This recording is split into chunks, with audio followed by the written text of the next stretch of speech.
Costa. Eh bien, bonjour. D'abord, chère Ursula, dear Esther, dear Fredrik. I'm sorry. Eh bien, on a terminé maintenant le sommet social. C'est un moment très important de la vie de notre Union. Tout d'abord parce qu'on doit rester proche de nos concitoyens et de nos sociétés. Et ce dialogue social, c'est assez important pour la définition des politiques publiques européennes puisse être prise en compte. Dans la descente de cette politique, on peut prendre en compte la considération de nos partenaires sociaux. Donc, merci beaucoup à la Confédération européenne des syndicats, aux représentants de Business Europe et d'autres partenaires.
Business Europe, Marcus Beirer.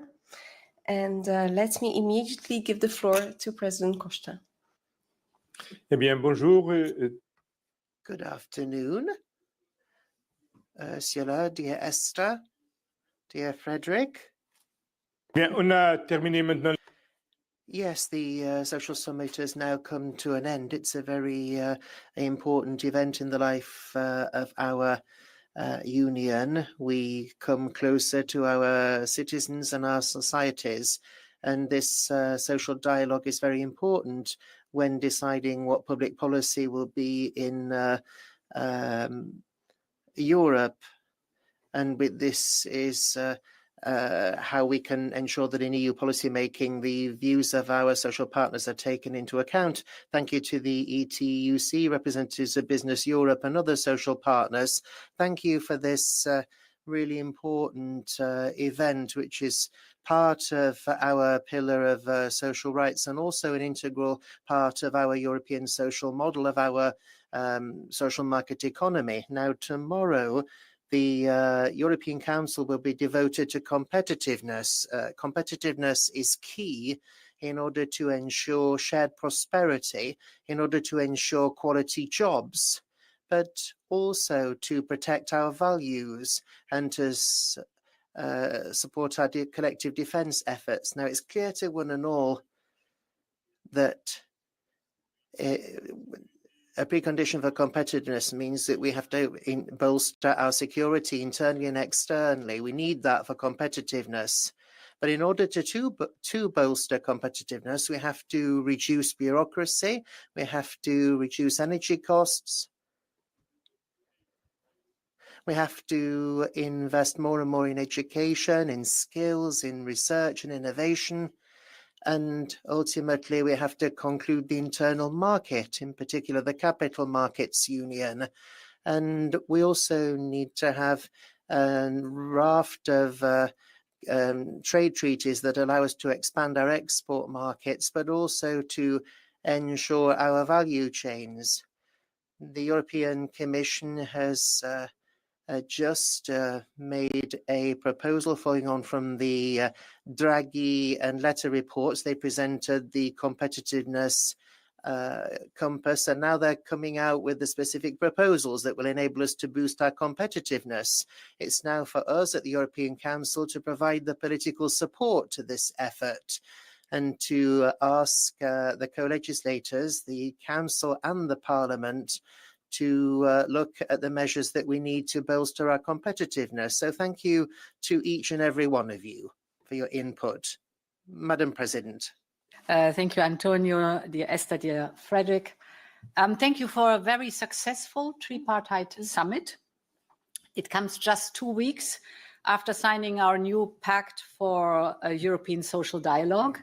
So that is the spirit of European social dialogue, and it's alive and doing well. And it will we will keep it strong throughout this mandate. We all know that Europe's social market economy has never been only about markets, but it's about people. And in times of global transformation, that really matters.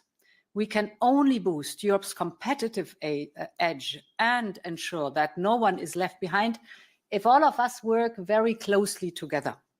Our industries and our SMEs face major challenges. We have discussed this many times here in this room: high energy prices, skill shortages, insufficient access to finance, just to name a few. We are tackling these challenges head on. We are pressing hard. I know we have to do more. In the first 100 days of the new Commission, we set the course to make Europe more competitive, indeed, by the competitiveness compass. And now we are working basically on the 3 pillars: closing the innovation gap, having a joint roadmap for decarbonization and competitiveness, and reducing the dependencies while increasing our resilience and our security. We are working now with the different sectors. We started with the Clean Industrial Deal. We mobilized 100 billion euros for clean technologies so that innovative European companies can continue to lead and provide quality jobs. We're supporting energy-intensive industries with an energy action plan. And now we will be working with the different sectors, from automotive to chemical to the steel sector, where actually today the college agreed on an action plan for the steel sector. Important is, and this is why I mention it, that in all these strategic dialogues within the action plans, the social partners, of course, are involved and are part of the strategic dialogues, because you are the ones who know best what businesses and what workers need. Speaking of access to capital, here too, the savings of Europeans are significant. What they lack is a savings and investment union. Today, also in the morning in the college, we agreed on the proposal for the savings and investment union. Now we have to make sure that it goes through Parliament and Council. It will enable companies to raise the funding they need more efficiently. It will give citizens more choices to get better returns on their savings. And of course, it will provide financing for our common European priorities. Finally, last but certainly not least, all the things I was just discussing are impossible without people, without skilled workers. Therefore, I am very happy that earlier this month we launched the Union of Skills, and we want to design together with you, the social partners, our European quality jobs roadmap. We still have a lot of work ahead of us, but this day here, this summit was very reassuring. Together, I think we can move mountains, so I'm looking forward to the next month. Now the floor is to the Secretary General of ETUC, Mrs. Esther Lynch. Thanks so much, and I want to say I'm very encouraged after we've had this meeting. We came with a strong message. It was security is impossible without a strong and fair economy. And a strong and fair economy is impossible without investments for quality jobs and public services. And we've insisted that the EU spending rules must be suspended and member states must invest for our future. We need a SURE 2 type mechanism. And I was really encouraged by the discussion that we had about the idea that we were putting forward about transformation plans being properly supported soon, that we would be able, before companies get into difficulty, for support to be available for companies in advance of becoming in a redundancy situation, that there would be support for transformation plans to be negotiated, and whether it's training or other investments that would be available. We had a really interesting discussion on it, and I look forward to the future to see how those ideas will be taken up, because let's make no mistake about it, there's a crisis. 500 jobs going every day. 100,000 will be gone between now and the next time we have a TSS without action. They're very encouraged by the employers as well, who also said we need action now. On the deregulation agenda, we came with a proposal for a massive simplification in public procurement rules. The public procurement rules are far too complicated, and the result of those complicated public procurement rules is that companies that have collective agreements, that invest in the workforce, invest in training, invest for better ways to do things, are losing contracts, because the only simple question that's asked is what's the price? And so companies competing on lower price, on lower terms and conditions and lower wages are winning the contracts. That's not fair, that's not right. They need to change that. And we can do that through a massive simplification. Questions built around, does the company have a collective agreement? That's the type of simplification we want to see, a simplification that improves the outcomes. So for us, we understand we've been heard about the enormity of the challenge, the importance of the challenge, the immediacy of the challenge. We're very much welcome the openness of the employers, the institutions, working with working people and their trade unions. And I think the big message going out from us is that Europe won't be bullied out of our social model. We won't be bullied out of our solidarity between member states, between working people, and between working people and employers. So thank you. And now the floor is to the President of Business Europe, Fredrik Persson. Thank you. Dear Ursula, dear Antonio, for starters, thank you so much for hosting this extremely important platform and meeting. And thank you for good cooperation, dear Esther. I guess the first 100 days more feel like 200 or 300. And honestly, the only easy day was yesterday, because we are in a rescue operation. There can be no quality jobs if there are no quality companies, and quality companies that act in an investment-friendly location. It's as simple as that. We are under siege. And why is this so important? To protect, as the President pointed out, European values and the European way of life. This is what's at stake. And we need to get a negotiating leverage. We need to invest in our defense. We need to stand by Ukraine. And just remember, if we would have grown like the US for the last 20 years, our defense spend in absolute terms would have been 50% higher. So growth might not be the solution to all problems, but it's key to getting Europe more resilient, more safer, and more stronger. What needs to be done? And dear Ursula, you already alluded to it, that I tend to always call out the sense of urgency and that things need to be done faster. And I think that is an echo of the extensive travel I'm doing across Europe, meeting our members. They're in a dire situation, and the recent proposals are for sure a step in the right direction, and it's a strong step in the right direction. But we need further action to lower energy costs, ease regulatory burden, remove barriers in the single market. We need to open up new opportunities for those quality companies with those quality jobs in places with Mercosur and Mexico, and also salute the initiative you took to go to India, because impossible is nothing. We need to move beyond talking about ambitions and talking about what needs to be done. And I've pledged that we will bring the concrete suggestions and solutions to the table, and then we could together, based on the recently signed Pact for Social Dialogue, that is a strong platform to move forward, because as said, no quality jobs if not quality companies, and of course vice versa. Because for me, everything boils down to that The strength of the European economy is the starting point of the strength of Europe and the defense of our European values and a place we're so proud to live in. Thank you. Thank you very much. Let me open the floor to the questions. We'll start here. Oh. Yeah, Razia Akoc, AFP News Agency.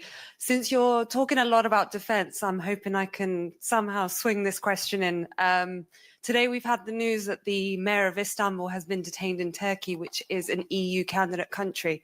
And since Turkey's made a strong recent demand for membership, some critics oppose any work with Turkey on defence. And so I'd like to know the response to those questions from the European Commission President and the European Council President. Thank you. So we think that the arrest of the mayor is deeply concerning.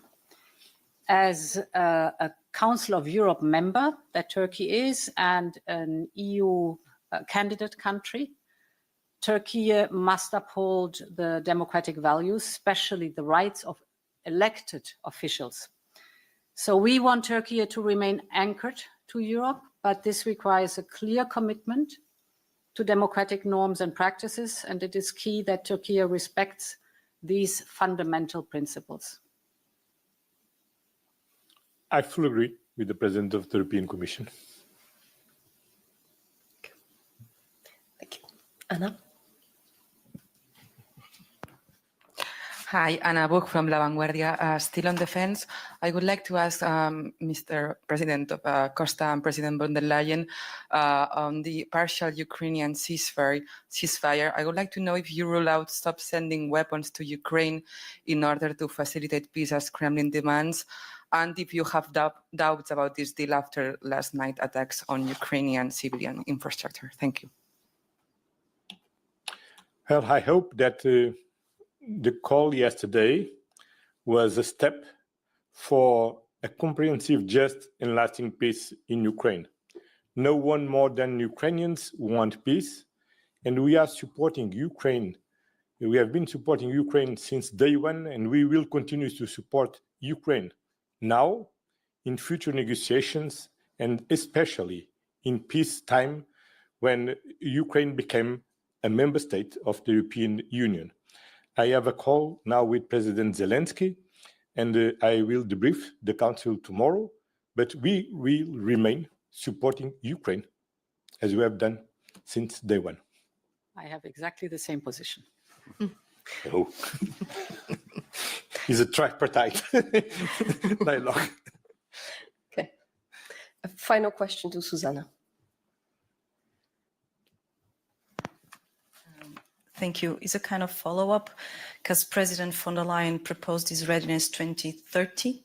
I would like to understand why 2030. Are you afraid that by then Russia can be a threat to the European again? Is this the time the Europeans have to get themselves prepared? And if I may, also related to social rights, since we are talking about social, if you can, because at some point, everything that you have been proposing to increase defense, you have to be paid because this is debt. So the question is how to avoid cuts, and I'm thinking about pensions, but not only. Thank you. Okay, 2030, readiness 2030, if we look at the capability gaps that we have and the needs also in infrastructure and military mobility, for example, tasks that the European Union urgently has to fulfill, then it is a question of action now that has to come immediately. But we have to push hard that we have the level we want to have by 2030. And this is also the reason why, coming to your second question, this is the reason why we offered the funding possibilities. This is additional money. This is additional money because the so-called SAFE program, the 150 billion, is fresh money raised on the capital markets. And if you look at the national escape clause for the individual member states, It is the possibility for them to have additional money, more fiscal space they can use exemplary for defense investment. So for us, it's very important that we do not come into an either-or situation, but that we know this is additional money that can be invested in defense. Here, I want to add one point, and Fredrik, you mentioned it very well. If we had had the growth, we could have had invested more in defense. This sentence is also true for your question. With this money comes an enormous push because we want more European production, an enormous push to innovation, to research, development, and of course, production within good jobs in the European Union. And therefore, if we use the money smartly, this is an enormous innovation push. It's an enormous investment push that creates good jobs and that creates productivity growth. That is the goal of the whole exercise. Thank you very much. That's it for today. Okay, thank you. Thank you. See you tomorrow. Tomorrow night. Thank